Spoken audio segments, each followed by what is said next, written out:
और basic statement होती है वो होती है इको स्टेटमेंट। और इसका यूज़ क्या होता है, ये हमारे को हेल्प करती है कि हम इससे मैसेज प्रिंट कर सकते हैं या वेरिएबल की वैल्यू प्रिंट कर सकते हैं। तो देखिए, जब भी आपको इससे कोई मैसेज प्रिंट कराना है तो उसके लिए आप लिखेंगे इको और उसके बाद देंगे आप एक स्पेस। उसके बाद यहाँ पर आप डबल इन्वर्टेड कोट्स के अंदर कोई भी अपना मैसेज प्रिंट कर सकते हैं। जैसे मैंने यहाँ पर लिखा है याहू बाबा।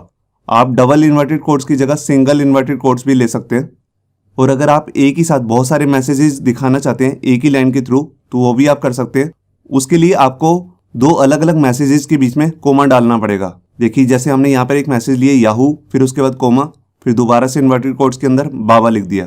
तो ये हमारे एक तरीके के दो मैसेज हो गए। इनको हम आर्ग्यूमेंट भी बोल सकते हैं या दो डिफरेंट स्ट्रिंग भी बोल सकते हैं। आपको यहाँ पे बस एक बात याद रखनी है, जब भी आपको कोई स्ट्रिंग वैल्यू जिसपे मल्टीपल कैरेक्टर्स आ रहे हो उसको शो करना है तो आपको उसके लिए इन्वर्टेड कोट्स ही लेने पड़ेंगे। मैं इको को लिखने का एक तीसरा एग्जाम्पल भी दिखाता हूँ आपको। ये देखिए, यहाँ पर मैंने दो अलग अलग स्टेटमेंट नहीं लिए हैं, ये एक ही स्टेटमेंट मानी जाएगी। बस इन दोनों के बीच में लगा है डॉट, और जो डॉट होता है वो PHP में कॉन्कैटिनेशन का काम करता है। अगर आपने जावास्क्रिप्ट या कोई और लैंग्वेज की हो तो आपको मालूम होगा कि वहाँ पर हम कॉन्कैटिनेट करते हैं दो स्ट्रिंग्स को या एक वेरिएबल की वैल्यू को स्ट्रिंग के साथ। और इसके अलावा अगर हम PHP के अंदर HTML का कोड प्रिंट करना चाहते हैं तो उसके लिए भी हम इको कमांड का यूज़ कर सकते हैं। यहाँ देखिए एक एग्जांपल। बस आपको एक बात ध्यान रखनी है, जो भी हमारा PHP का कोड होगा वो आपका इन्वर्टेड कोड्स के अंदर ही आना चाहिए, बेशक वो डबल इन्वर्टेड कोड हो या वो सिंगल इन्वर्टेड कोड हो। और अगर आप इको कमांड से ही न्यूमेरिक वैल्यू को प्रिंट करना चाहते हैं वो भी आप कर सकते हैं ईजिली। बस उसमें आपको इन्वर्टेड कोड्स का यूज़ नहीं करना है। अगर आप उसको इन्वर्टेड कोड के अंदर डाल देंगे तो वो एक स्ट्रिंग वैल्यू बन जाएगी और उसके आगे कैलकुलेशन नहीं हो सकेगी। तो आइए देखते हैं प्रैक्टिकली कि हम इको कमांड को और कैसे यूज़ कर सकते हैं। यहाँ पर देखिए HTML के एडिटर में मैंने अपना एक फोल्डर ओपन कर लिया जिसका नाम है लर्न PHP। इसके अंदर जाकर मैं अपनी एक फाइल बना लेता हूँ और इसका नाम रख देता हूँ eco.php। मैंने एंटर किया और ये देखिए हमारी फाइल रेडी हो चुकी है। अब इसके अंदर आकर मैं अपना PHP टैग लिख लेता हूँ। ये मैंने इसको क्लोज कर दिया। अब इसके अंदर आकर मैं अपनी बेसिक जो पहली कमांड है जिसका नाम है इको, उसको यूज़ करके दिखाता हूँ आपको। तो देखिए, उसके लिए मैंने यहाँ पर डबल इन्वर्टेड कोड ले लिए और यहाँ पर मैं एक मैसेज प्रिंट कर देता हूँ, जैसे याहू बाबा। ये देखिए मैंने फाइल को सेव किया। अब इसको अगर देखना चाहते हैं तो इसके लिए मैं पहले सर्वर को ऑन कर देता हूँ। और ये देखिए मैंने अपने एग्जाम सर्वर में अपाची और MySQL दोनों को ऑन कर दिया। अभी MySQL की वैसे ज़रूरत नहीं है तो फिर भी मैंने इसे ऑन कर दिया। अब इसके बाद मैं अपना ब्राउज़र ओपन कर लेता हूँ।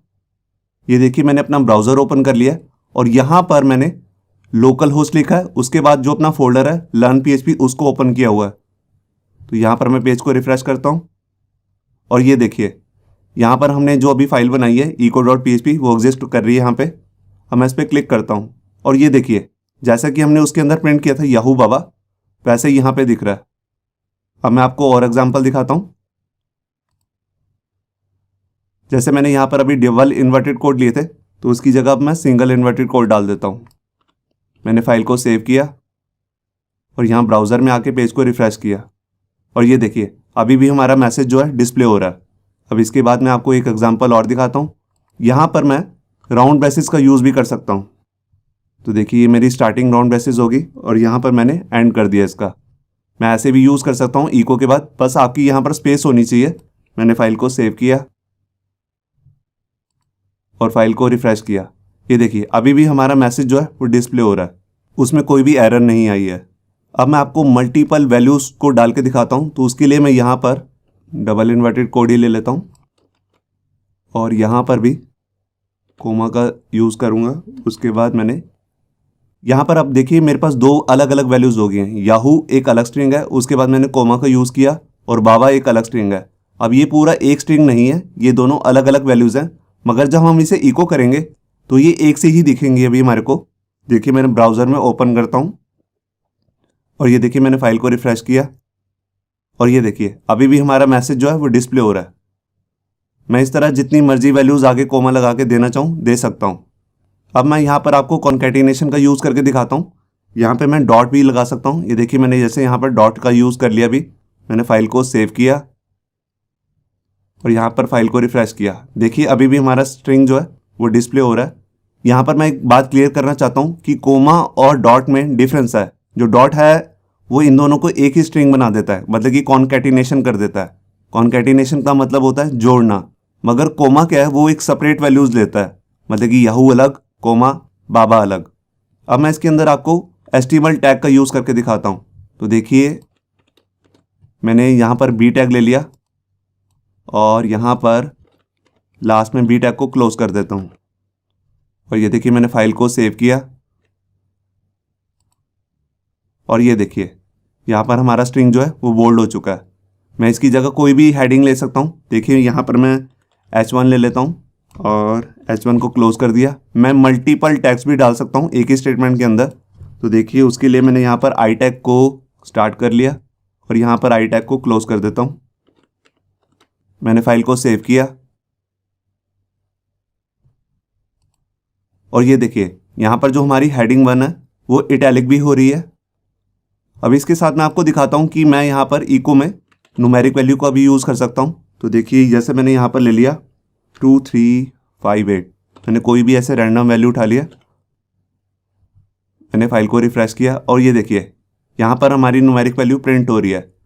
अब जो ये न्यूमेरिक वैल्यू है अगर हम इसमें डेसिमल का यूज़ करें तभी ये प्रिंट होगी। ये देखिए यहाँ पर हमारी डेसिमल वैल्यू भी प्रिंट हो रही है। अब हम देखते हैं अपनी प्रिंट स्टेटमेंट। यहाँ देखिए जो हमारी प्रिंट स्टेटमेंट है इसका भी वही काम होता है कि मैसेज को प्रिंट करना या वेरिएबल्स की वैल्यू को प्रिंट करना। तो देखिए यहाँ पर जो कमांड्स मैंने इको स्टेटमेंट के साथ आपको दिखाई थी ये प्रिंट के साथ भी बिल्कुल वैसे ही काम करेंगी, मगर इको और प्रिंट में दो डिफरेंस होते हैं। आइए उनको देखते हैं। देखिए जो पहला डिफरेंस है वो ये है कि इको के अंदर हम मल्टीपल आर्गुमेंट वाली वैल्यू को प्रिंट कर सकते हैं। जैसे आप यहाँ पे देख रहे हैं याहू और बाबा दो अलग अलग वैल्यूज़ हैं और इनको हमने सेपरेट किया कोमा से।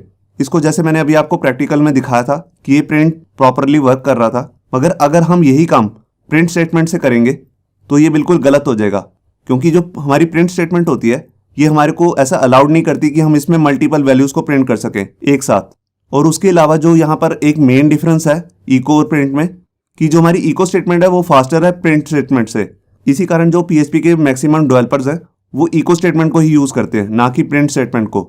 तो आइए मैं इसको आपको छोटा सा प्रैक्टिकल करके दिखाता हूँ। यहाँ देखिए मैं अपने एडिटर में आ चुका हूँ। अब जो ये स्टेटमेंट थी हमारी, अगर मैं इसको प्रिंट से दिखाऊँ आपको, और जो ये न्यूमेरिक वैल्यू भी है इसको भी अगर मैं आपको प्रिंट से दिखाऊँ, मैंने फाइल को सेव किया और यहाँ ब्राउज़र में आके मैंने पेज को रिफ्रेश किया। तो देखिए अभी जो हमारी दोनों स्टेटमेंट है वो प्रॉपरली वर्क कर रही हैं। लेकिन अगर मैं यहाँ पर कॉन्कैटिनेशन की साइन की जगह पे कोमा का साइन दे देता हूँ तो इसका मतलब है ये दोनों अलग अलग स्टेटमेंट हो गई हैं। आप यहाँ पे लेफ्ट में देख भी रहे होंगे, यहाँ पे एरर का साइन आ चुका है, आप देख रहे हैं यहाँ पे। अगर मैं आपको इस फाइल को सेव करके ब्राउज़र में दिखाऊं तो देखिए यहाँ पर एक एरर आ चुका है, आप देख रहे हैं ये कह रहा है अनएक्सपेक्टेड कोमा। तो इसका मतलब जो हमारी प्रिंट स्टेटमेंट है वो एक ही साथ, मतलब कि एक ही स्टेटमेंट के अंदर एक से ज़्यादा आर्गुमेंट को पास करने नहीं देती। तो यहाँ पर हम कॉन्कैटिनेशन का साइन तो यूज़ कर सकते हैं मगर कोमा का नहीं। मैंने इस वीडियो ट्यूटोरियल में आपको जितने भी इको के एग्जाम्पल दिखाए हैं उसमें हमने सीधा ही मैसेज को प्रिंट किया है या न्यूमेरिक वैल्यू को प्रिंट किया है। यहाँ पर हमने वेरिएबल्स का यूज़ नहीं किया। तो इससे नेक्स्ट वीडियो में हम वेरिएबल्स भी देखेंगे कि वेरिएबल्स होते क्या हैं PHP के अंदर और उसको इको से हम कैसे प्रिंट कर सकते हैं। तो वो वीडियो देखना मत भूलिए।